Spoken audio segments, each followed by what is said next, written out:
আজ আমরা ঘুরে দেখাতে যাচ্ছি বাংলাদেশের এক অপার সৌন্দর্যের স্থান নেত্রকোনা। সবুজে ঘেরা পাহাড়, ঝর্ণা, নদী আর প্রাকৃতির এক অসাধারণ মেলমঞ্চ। আজকের যাত্রা যেন এক নতুন গল্পের শুরু।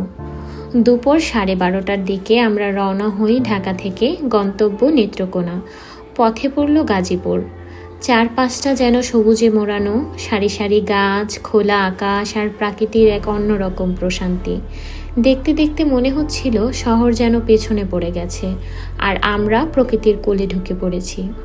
গাজীপুর হাইওয়েতে হোটেল নিরিবিলিতে আমরা লাঞ্চের জন্য কিছুক্ষণ দাঁড়াই।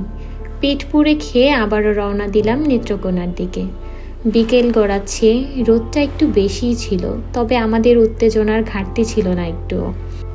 আমাদের প্রথম গন্তব্য ছিল নেত্রকোনার এক রূপকথার জায়গা বিরিশিরি। ঢাকা থেকে গাজীপুর পেরিয়ে দীর্ঘ পথ পাড়ি দিয়ে রাস্তা এগিয়ে চলেছে প্রাকৃতির বুকে। রাস্তার দুই পাশে ছিল শুধু সবুজ গাছপালা, ঝুঁকে পড়া শাখা আর মাঝে মাঝে ঘন ঝোপঝাড়, যেন প্রকৃতি নিজেই আমাদের পথ দেখিয়ে দিচ্ছিল। বিরিশিরির পথে যেতে যেতে আমরা একটা নদীর পাড়ে পৌঁছাই।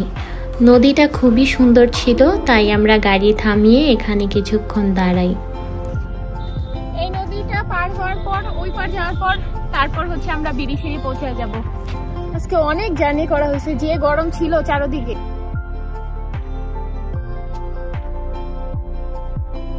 কিছুক্ষণ পর আমরা বাইক সহ ট্রলারে উঠি নদী পারাপারের জন্য। পারাপারের সময় শুধু বাইকের ভাড়া রাখে 50 টাকা। নদী পার হয়ে বিরিশিরির দিকে এগোতে থাকি। রাস্তাটা ছিল বেশ ভাঙাচোরা, কোথাও উঁচু কোথাও নিচু, যেতে যেতে একটু ধকলে গেছে। মাঝপথে পরে একটা স্মৃতিসৌধ। একটু থেমে দূর থেকে দাঁড়িয়ে কতক্ষণ স্মৃতিসৌধটা দেখলাম, চারপাশ দেখলাম। তারপরে আবারও আমরা রওনা করলাম সামনের দিকে। আমরা যেতে যেতে পৌঁছেছিলাম বাংলাদেশ ভারত সীমানার 0 পয়েন্টে। সেখানে কিছুক্ষণ ঘোরাঘুরি করি, তারপরে আমরা আবারও রওনা হই আমাদের মেইন গন্তব্য মানে বিরিশিরির দিকে। যাওয়ার পথেই দূর থেকে উঁচু উঁচু পাহাড় দেখা যাচ্ছিল, বেশ ভালো লাগছিল দূর থেকেই। এত কষ্ট করে যখন আমরা এত দূর থেকে এসেছি, অবশেষে আমাদের গন্তব্য আমাদের চোখের সামনে দেখতে ভালো লাগছিল। এই সেই বিরিশিরি।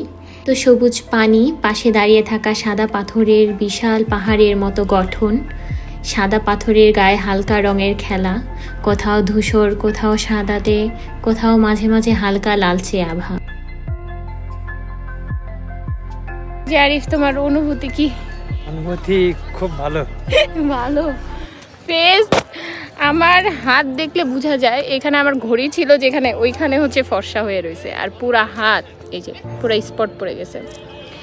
এত পরিমাণে ট্যান পড়ছে রোদের কারণে, মানে পুরো ফেস জ্বলে গেছে। একটা ছবি ভালো আসতেছে না, একদম ভিডিও ভালো হইতেছে না, কারণ পুরো ফেস একদম অবস্থা খারাপ হয়ে গেছে। এই যে আমার হাতের অবস্থা, যেখান থেকে ঘড়ি ছিল ওই জায়গাটা ফর্সা, আর এমনিতে ট্যান পড়া পুরো হাত। রোদের এত তাপ ছিল, আমার মাথার এক পাশ ব্যথা করতেছে। পাহাড়ের চূড়া থেকে বিরিশিরিটা দেখতে আরও বেশ সুন্দর লাগছিল। তারপর ঘোরাঘুরি শেষ করে সন্ধ্যায় আমরা কলমাকান্দার দিকে রওনা হই। রাতে আমরা ছিলাম কলমাকান্দা বাজারে একটা গেস্ট হাউসে। এখন সকাল 6টা বাজে। তো আমরা এখন যাচ্ছি পাঁচগাঁওর উদ্দেশ্যে। ওখানে গিয়ে কোথায় কোথায় ঘুরবো, কি কি করবো, সব কিছু দেখার জন্য আমাদের সাথেই থাকবো। পাঁচঘাট যাওয়ার রাস্তাটা ছিল অত্যন্ত সুন্দর একটি রাস্তা। সকাল সকাল আমরা বের হয়েছিলাম। সচরাচর এরকম সকালে ঘুম থেকে ওঠা হয় না, এরকম পরিবেশের মাঝে সকালটা খুব সুন্দর লাগছিল। দুই পাশের নদী, মাঝখানের রাস্তা, দেখে মনে হচ্ছিল অনেকটা হাওরের মাঝে চলে এসেছি। আসলে পরিবেশটা এত সুন্দর যা বলে বোঝানো সম্ভব না। আমরা যতই সামনের দিকে যাচ্ছিলাম, নতুন নতুন অভিজ্ঞতা, নতুন নতুন পরিবেশ আমাদের চোখে পড়ছিল। যতই কাছে আসছিলাম পাহাড়ের, মনে হচ্ছিল ক্যালেন্ডার থেকে নেওয়া কোনো একটা ছবি। সামনেই দেখা যাচ্ছিল বর্ডার এলাকা। আমরা অবশেষে পাঁচগাঁও চলে এসেছি। চলে আসার পরে আমরা এখানে বেশ কিছু দোকানপাট দেখছিলাম, সেখানে ইন্ডিয়ান কিছু প্রোডাক্ট সেল করা হচ্ছিল। তারপরে আমরা সেখানে গাড়ি রাখি, গাড়ি রেখে সামনের দিকে হেঁটে হেঁটে চলে যাই পাহাড়ে ওঠার জন্য। এখন এই পাহাড়টা উঠবো। মোটামুটি অনেকটা উঁচু আছে পাহাড়টা, অনেক গরম, রোদ উঠে গেছে। আসলে আরও ভোরে আসলে সুবিধা হইতো, যদি আমরা 5টা বাজে রওনা দিতাম সেক্ষেত্রে আমাদের জন্য একটু ইজি হইতো।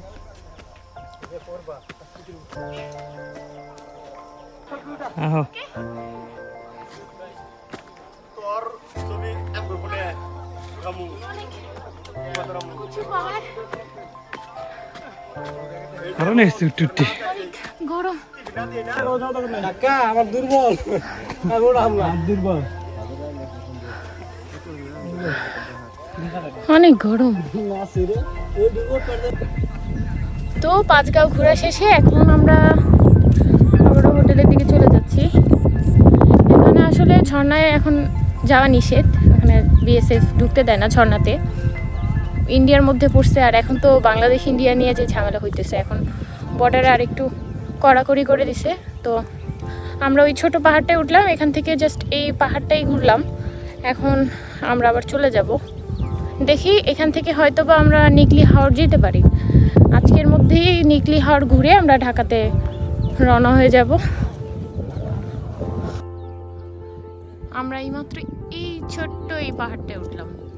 পাঁচগাঁও ঘোরা শেষ করে আমরা আবার কলমাকান্দা বাজারের দিকে রওনা হই। আমরা কলমাকান্দা বাজারে গিয়ে আমাদের হোটেলে কিছুক্ষণ স্টে করি, রেস্ট নেই, দেন আমরা আবার নিকলি হাওড়ের দিকে রওনা করি।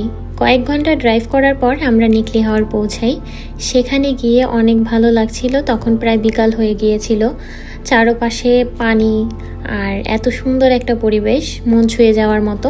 বাট নিকলি হাওড়টা একটু ওভারক্রাউড ছিল, প্রচুর পরিমাণ মানুষ ছিল সেখানে।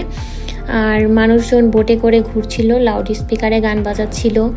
তো আমরা ভেবেছিলাম সেখান থেকে মিঠামইন যাব, দুই পাশে পানি আর মাঝখানে যে রাস্তাটা, ভাইরাল যে রাস্তাটা, সেখানে যাওয়ার কথা ছিল। কিন্তু সেখানে যাওয়ার জন্য আমাদের হাতে আরও এক্সট্রা 6 ঘন্টা সময় বরাদ্দ রাখা লাগতো, কারণ যেহেতু মিঠামইন যাওয়ার রাস্তাটা পানিতে ডুবে গেছে, তাই বোটে করে মিঠামইন যাওয়া লাগতো। যাওয়ার জন্য সময় লাগতো 3 ঘন্টা, আবার আসার জন্য 3 ঘন্টা সময় লাগতো। তাই আমরা আর ওই দিকে না গিয়ে ঢাকায় আসার সিদ্ধান্ত নিই।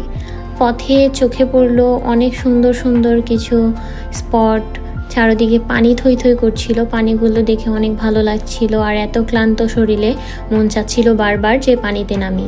তারপরে একটা প্লেস দেখে, সুন্দর একটা নিরিবিলি প্লেস দেখে আমরা সেখানে গাড়ি থামাই, তারপর পানিতে নামি, কিছুক্ষণ গোসল করি সেখানে।